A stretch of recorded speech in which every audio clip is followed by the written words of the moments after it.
Y vi volar por en medio del cielo a otro ángel que tenía el Evangelio eterno para predicarlo a los moradores de la tierra, a toda nación, tribu, lengua y pueblo.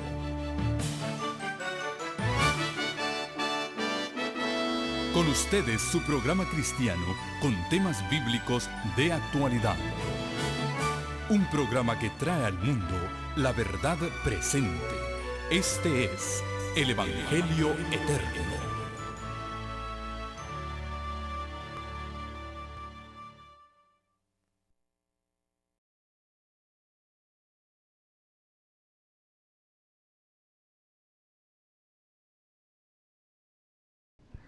Esta semana estudiamos los 14 juicios de Dios, las 14 plagas. Las primeras 7 en la Biblia se le llaman plagas, pero también se le llaman 7 trompetas. Las trompetas anuncian los juicios de Dios. Las trompetas anuncian que se acaba el tiempo de gracia. Y cuando esto suceda, Jesús pronunciará las palabras que están registradas en Apocalipsis capítulo 22 y versículo 11. Cuando Jesús diga estas palabras al salir del santuario, nadie más podrá entrar allí, se habrá cerrado para siempre la oportunidad de salvación.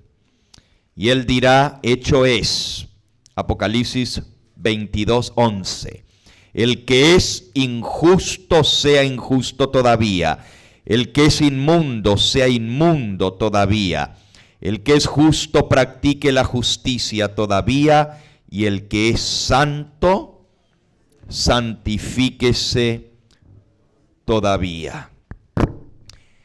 Inmediatamente después de que Jesús sale del santuario, los 7 ángeles que tienen las 7 copas se aprestan a derramarlas. Dice Apocalipsis capítulo 15. Después de estas cosas miré, versículo 5.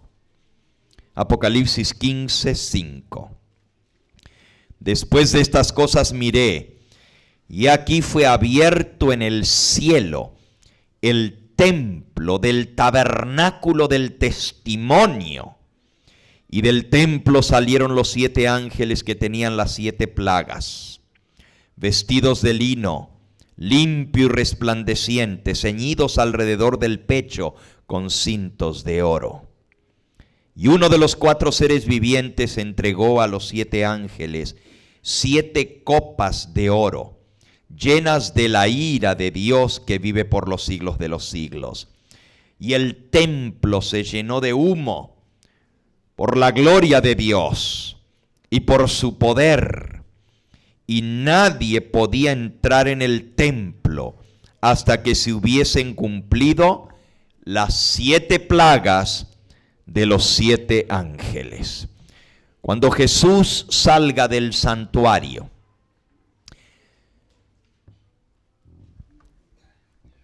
lo que pasó antes en la gran tribulación va a quedar opacado con lo que viene después. Y yo sé que en esta semana ha sido bastante abrumador lo que hemos estudiado. Más de una hermana se acercó a mí y me dijo, pastor, anoche no pude dormir. Solamente pensaba en todo lo que leímos y estudiamos y no podía conciliar el sueño. Pero saben, todas esas trompetas, esos juicios, vienen mezclados con misericordia. Pero cuando Jesús salga del santuario y se acabe la intercesión de Cristo en el cielo, ya no va a haber más misericordia. Y las copas de ira serán derramadas sin mezcla de misericordia. Dice Apocalipsis 14:9. El tercer ángel lo siguió diciendo a gran voz: Si alguno adora a la bestia y a su imagen y recibe la marca en su frente o en su mano, él también beberá del vino de la ira de Dios, que ha sido vaciado puro en el cáliz de su ira. Beber de las copas de la ira de Dios, vaciado puro el vino, sin diluente. No va a estar aguado, va a estar puro. La copa va a estar repleta de la ira de Dios y la copa se derrama. Ya nosotros vimos que la paciencia de Dios tiene un límite. Y cuando llega a esa cifra que Dios ha establecido, comienza la obra destructora. Las primeras 7 plagas, que son las 7 trompetas, es ira redentora. Dios muestra su ira para salvar, porque ha dado mucho tiempo de paciencia. Pero la paciencia de Dios, como hablamos, el silencio de Dios ha sido mal interpretado por el hombre. Y en lugar de darle gracias a Dios porque ha sido tan paciente, la gente se ha burlado de él. La gente, como no ve que hay castigos, el mal se multiplica. ¿Por qué? Porque Dios dice que no ha actuado y la gente dice, Dios se fue de la tierra. Dios no va a hacer mal ni bien. Dios es demasiado bueno, demasiado misericordioso para castigar. Y entonces el mal comienza a crecer sin coto, sin raya. Por eso Dios, en su deseo final de salvar, envía las 7 trompetas. Pero después del cierre del tiempo de gracia, la cosa va a ser muy diferente. Ya no va a haber mezcla de misericordia. Dice la mensajera del Señor, cuando Cristo deje de interceder en el santuario, se derramarán sin mezcla la ira de Dios de la que son amenazados los que adoran a la bestia y a su imagen y reciben su marca. Las plagas que cayeron sobre Egipto cuando Dios estaba por libertar a Israel fueron de índole análoga a los juicios más terribles y extensos que caerán sobre el mundo inmediatamente antes de la liberación del pueblo de Dios. Quiero enfatizar esto. Cuando veamos las plagas, sabemos que se acerca la liberación. Cuando comiencen a caer las plagas, sabemos que el Dios del cielo está a punto de salvar y libertar a su pueblo. Que Dios va a decir basta, no más, suficiente abuso, se acabó. Por eso la ira de Dios, sin mezcla de misericordia. Ahora estudiamos esta mañana las primeras 4 plagas. Nos quedamos en la 5ª plaga. Dice Apocalipsis capítulo 16, versículo 10. El 5º ángel derramó su copa sobre el trono de la bestia, y su reino se cubrió de tinieblas. Y mordían de dolor sus lenguas y blasfemaron contra el Dios del cielo por sus dolores y por sus úlceras, pero no se arrepintieron de sus obras. Noten que aún en la 5ª plaga todavía están sufriendo del dolor de las úlceras, que fue la primera plaga. O sea que las plagas son consecutivas, comienza una, pero también son acumulativas. No termina el efecto de una para seguir la otra. Eso es muy diferente a las plagas de Egipto, porque las que cayeron sobre los egipcios, caía la plaga y luego Faraón decía, pídele a Dios que quite la plaga. Y Moisés venía y oraba a Dios y Dios quitaba la plaga. Cuando Faraón endurecía su corazón, Dios mandaba otra plaga. Y otra vez, Faraón pedía misericordia y Dios quitaba la plaga. O sea que las plagas eran una, terminaba esa, después venía la otra y terminaba esa plaga y venía la otra. Estas son diferentes. Porque no solamente son más extensas, más severas, más terribles, pero son cumulativas o acumulativas. O sea, se van acumulando una arriba de la otra. Todavía están sufriendo los dolores de los tumores pestilentes de la primera plaga con la quinta plaga, y dice que se mordían de dolor sus lenguas por la quinta plaga. Pero la quinta plaga dice, cuando el quinto ángel derramó su copa, hubo tinieblas sobre el trono de la bestia, y su reino se cubrió de tinieblas, y se mordían de dolor sus lenguas. Ok, el dolor es la acumulación de las plagas anteriores, porque tinieblas no produce dolor. El dolor viene de la plaga anterior que les dio a los hombres quemar con fuego. El sol se calentará 7 veces, dice el libro de Isaías. 7 veces más de lo que calienta ahora va a calentar el sol.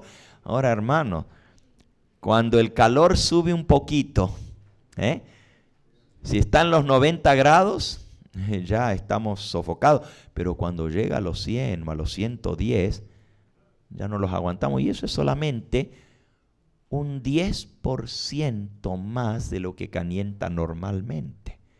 Y ya no lo soportamos. En Chicago, hace 6 años atrás, hubo una ola de calor tan terrible que literalmente la gente se murió del calor. Y no estoy hablando de 1 ni 2. Murieron más de 650 personas del calor.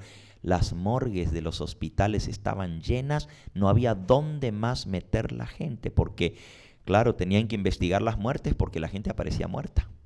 Por todas partes aparecían muertos y todo había que investigarlo, había que hacerle autopsia. Y no había dónde guardar los cadáveres. ¿Saben lo que tuvieron que hacer? Trajeron los camiones frigoríficos que se usan para transportar las reses y las estacionaron frente a los hospitales con esos camiones refrigerados para poder guardar los cadáveres de la gente hasta que pudieran hacerle las autopsias por la cantidad de muertos que hubo. Y Chicago, ¿saben a cuánto llegó el calor? A 104 grados. Y ustedes dicen, ¿la gente se muere de ese calor? Bueno, en Phoenix no. En Phoenix y en Tucson hace más calor que eso, pero la gente está preparada para ese calor.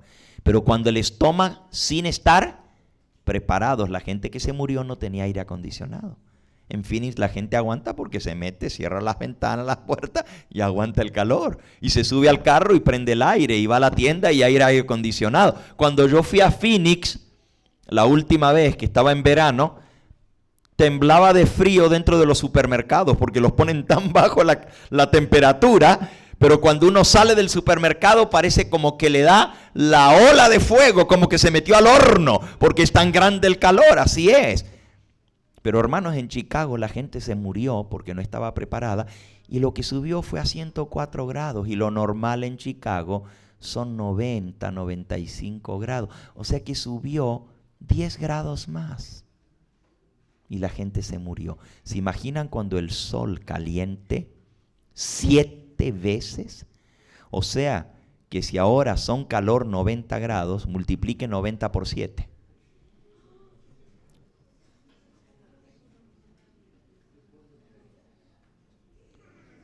¿Cuánto es? 630 grados de calor. Eso no lo aguanta nadie. Dice que los hombres se quemaron por el calor y blasfemaron a Dios. Tienen los tumores supurando, pus, por todo su cuerpo, úlceras, y todavía ahora el sol les quema encima. Y la sed horrible que desesperados los llevó a tomar el agua putrefacta, porque era agua podrida como sangre de muerto. Un muchacho que me encontré en Miami, que venía de Cuba, me contó que cuando él fue a salir de Cuba lo mandaron al campo de concentración, porque esa era la costumbre en aquella época, que cualquiera que se ponía para salir con una visa a Estados Unidos pedía asilo político o recibía la invitación de venir de la familia, lo mandaban primero al campo de concentración a cortar caña en Cuba. Y este muchacho con quien yo hablé en Miami me platicó que cuando él lo mandaron al rayo del sol allá en Cuba a cortar caña, desde la salida del sol hasta la puesta del sol, 12 horas cortando caña. Y llegó la desesperación tan grande, porque no le daban agua, no había agua.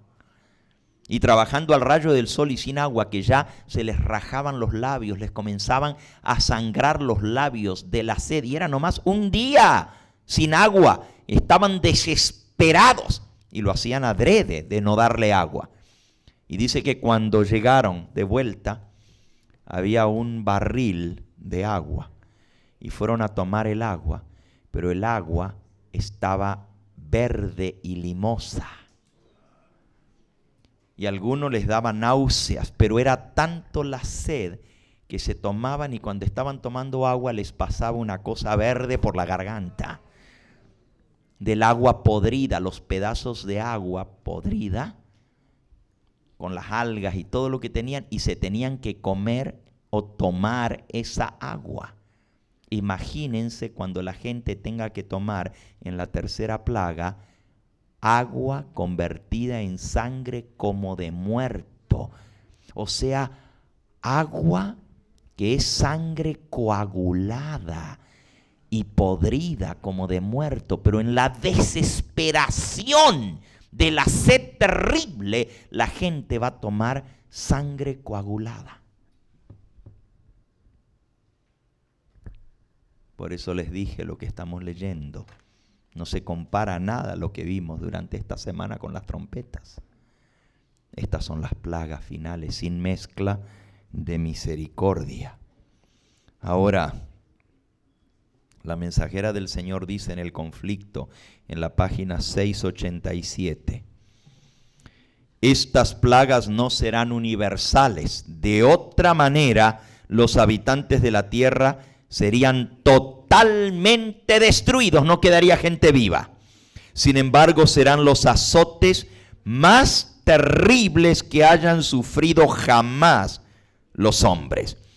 Todos los juicios que cayeron sobre los seres humanos antes del fin del tiempo de gracia fueron mitigados con misericordia. Aquí está, Elena de White dice que los juicios anteriores estaban mezclados ¿con qué? Mitigados con la misericordia. La sangre expiatoria de Cristo en el santuario impidió que el pecador recibiese el pleno castigo de su culpa. Pero en el juicio final, en las copas de ira, la ira de Dios se derramará sin mezcla de misericordia.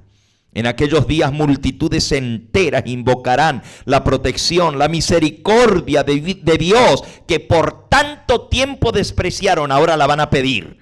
He aquí vienen días, dice Jehová, en los cuales enviaré hambre a la tierra, hambre de pan, no hambre de pan ni sed de agua, sino de la palabra de Jehová. E irán errantes de mar a mar, desde el norte hasta el oriente, discurrirán buscando la palabra de Jehová, dice el profeta Amós, y no la hallarán.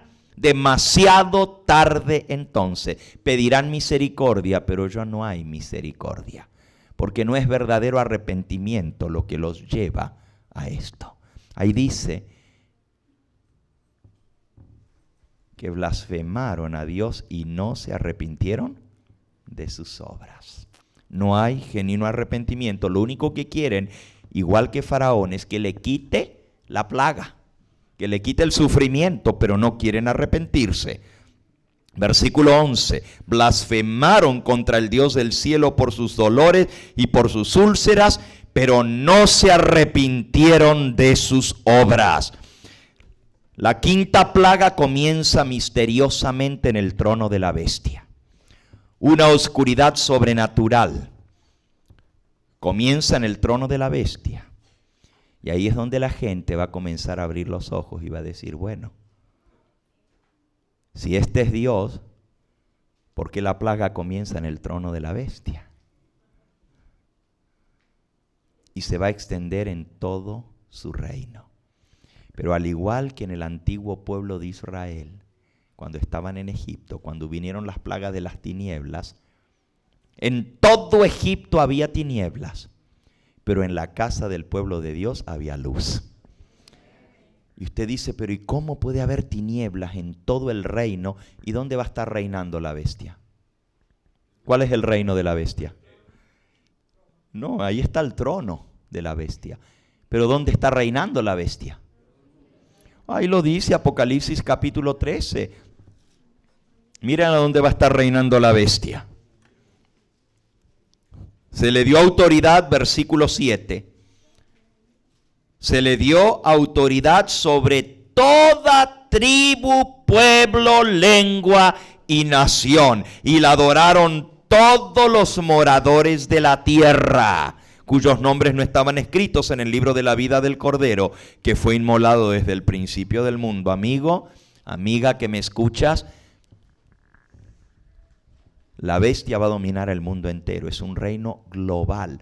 Quiere decir que la oscuridad va a ser no como en la cuarta trompeta, que se oscureció una tercera parte del sol. Y cuando entendemos del sol, de la luz solar en la tierra, o sea, una tercera parte de la tierra iba a estar cubierta de tinieblas bajo la cuarta trompeta. Pero aquí es el mundo entero cubierto de tinieblas. El mundo entero cubierto de tinieblas. Esto es algo tremendo. Ahora, comienza en Roma, el trono de la bestia, y se extiende por todo su reino. Y usted dice, bueno, ¿y cómo si el mundo entero está cubierto de tinieblas, los hijos de Dios van a tener luz?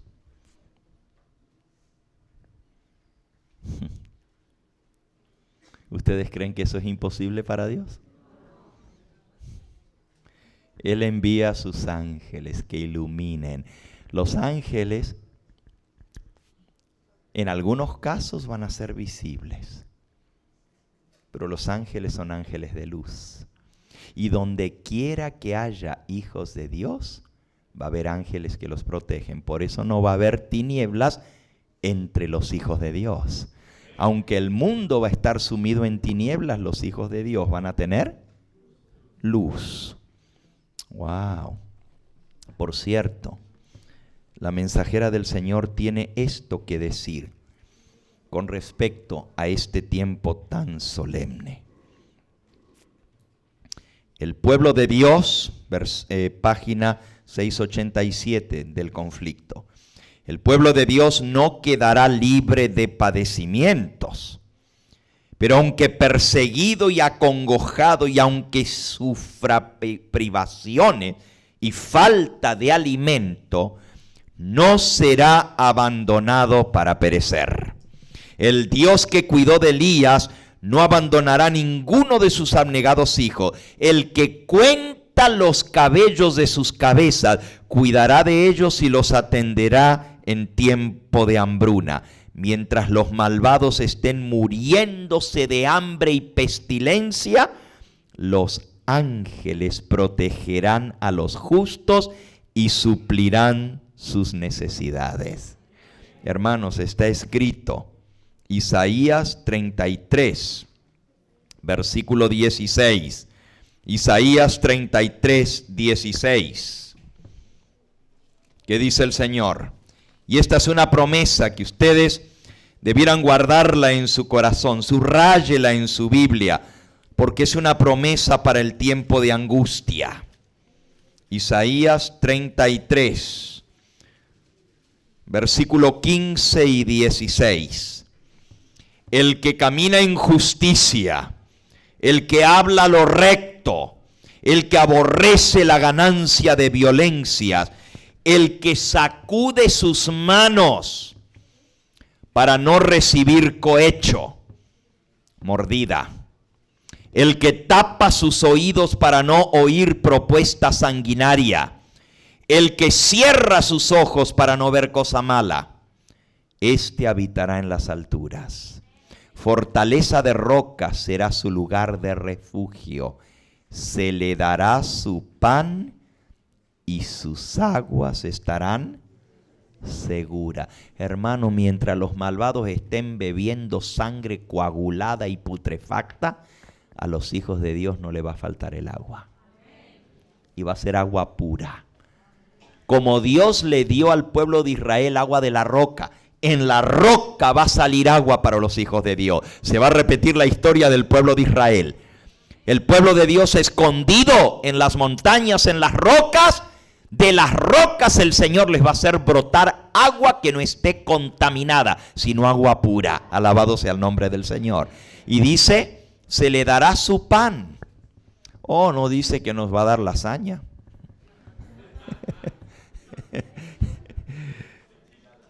Ni tampoco enchiladas. Pero no nos va a faltar el pan.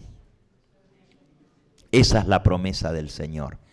Porque Él va a mandar a sus ángeles para que nos alimenten. Oh, eso es lo que dice. Los ángeles los protegerán y suplirán sus necesidades.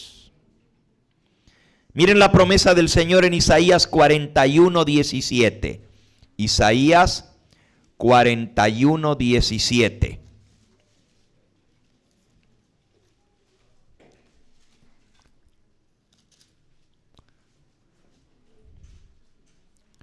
Los afligidos y menesterosos buscan las aguas y no las hay. Seca está de sed su lengua, pero yo Jehová los oiré. Yo, el Dios de Israel, no los desampararé. En las alturas abriré ríos. ¿A dónde va a estar su pueblo? Alzaré mis ojos a los montes. ¿De dónde vendrá mi socorro? Mi socorro viene de Jehová, que hizo los cielos y la tierra. En las montañas el pueblo de Dios va a estar escondido. Dice, habitará en la altura, se le dará su pan y sus aguas estarán seguras. Y aquí vuelve a decir lo mismo. En las alturas, versículo 18, abriré ríos y fuentes en medio de los valles. Abriré en el desierto estanques de agua y manantiales de agua en la tierra seca. Alabado sea el nombre del Señor. No importa dónde esté su pueblo, el Señor va a sacar aguas del desierto, agua de la roca, agua de la montaña. Donde quiera que haya un grupito de hijos suyos, no les va a faltar el agua cuando los demás estén tomando sangre coagulada y podrida. Alabado sea el nombre de Cristo, hermano. Qué promesas tan bonitas hay, ¿verdad? Para el tiempo de angustia. Así como Dios alimentó a Elías, así el Señor va a alimentar a sus hijos. Sigue diciendo aquí, estoy leyendo en el conflicto. Sin embargo, por lo que ven los hombres. Bueno, por cierto, hay muchas promesas más. Cómo quisiera yo poderles leer esos textos. Si quieren, por lo menos anótenlos y después en su casa los subrayan porque son promesas para el pueblo de Dios en el tiempo de angustia. Anoten los versículos, hermanos. Se los voy a dar. Salmo 121, versículos 5 al 7. Jehová es tu guardador. Jehová es tu sombra a tu mano derecha. El sol no te fatigará de día ni la luna de noche. Jehová te guardará de todo mal. Él guardará tu vida. Esa es la promesa del Señor para sus hijos en el tiempo de angustia. Y por supuesto, todos ustedes conocen el salmo del tiempo de la angustia, ¿verdad? El Salmo 91. Ese salmo lo debiéramos saber de memoria. El que habita al abrigo del Altísimo morará bajo la sombra del Omnipotente. Diré yo a Jehová, esperanza mía y castillo mío, mi Dios, en Él confiaré. Él te librará del lazo de la peste destructora, de saeta que huele de día o de terror nocturno. Mis hermanos, el salmo entero es el salmo para el tiempo de la angustia. Dice, caerán a tu lado 1000 y 10,000 a tu diestra, mas a ti no llegará. No te sobrevendrá mal ni plaga tocará tu morada. Hermano, las plagas van a estar cayendo todo a nuestro alrededor, pero ninguna plaga va a tocar al pueblo de Dios. Qué bonito, ¿verdad? Es cierto que antes del cierre del tiempo de gracia, el diablo se va a ensañar contra los hijos de Dios y va a matar a muchos. Va a tratar de hacerlo otra vez. Pero Dios no se lo va a permitir. Miren lo que dice. Por lo que ven los hombres, parecería que los hijos de Dios van a tener que sellar pronto su destino con su sangre, como lo hicieron los mártires que los precedieron en los meses anteriores. La hermana White dice que aún los que estén en el tiempo de angustia van a estar espantados y van a decir, nos van a matar, igual que a los anteriores. Es un tiempo de terrible agonía. Día y noche claman a Dios para que los libre. Los malos triunfan y se oye este grito de burla. ¿Dónde está ahora vuestra fe? ¿Por qué nos libra Dios de nuestras manos? ¿Por qué si sois el pueblo de Él van a caer en nuestras manos? Pero mientras estos fieles cristianos aguardan, recuerdan que cuando Jesús estaba muriendo en la cruz del Calvario, los sacerdotes y príncipes gritaron en tono de burla y mofa, a otro salvó, a sí mismo no se puede salvar. Si es el Rey de Israel, ¿qué? Baje ahora de la cruz y creeremos en Él. Cuando Jacob estuvo luchando, y esa va a ser la noche de angustia de Jacob. Cuando luchó con Dios, así va a estar el pueblo de Dios. Sus semblantes expresan la agonía de sus almas. Están pálidos, pero no dejan de orar con fervor. Si los hombres tuviesen una visión del cielo, si Dios les abriera los ojos, verían compañías de ángeles poderosos en fuerza, estacionados en torno de los que han guardado la palabra de la paciencia de Cristo. Pero Dios no les va a permitir en ese momento ver los ángeles. Sin embargo, si Dios se los permitiera, podrían ver que hay ángeles poderosos que los están protegiendo. Con ternura y simpatía, los ángeles han presenciado la angustia de ellos.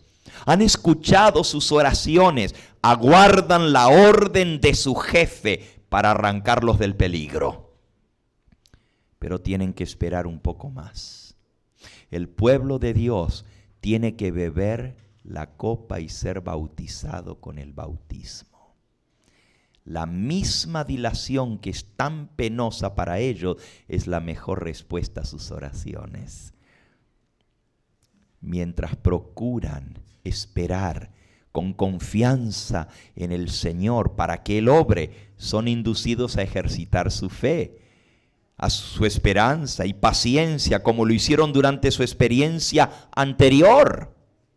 Sin embargo, el tiempo de angustia será cortado por amor de los elegidos.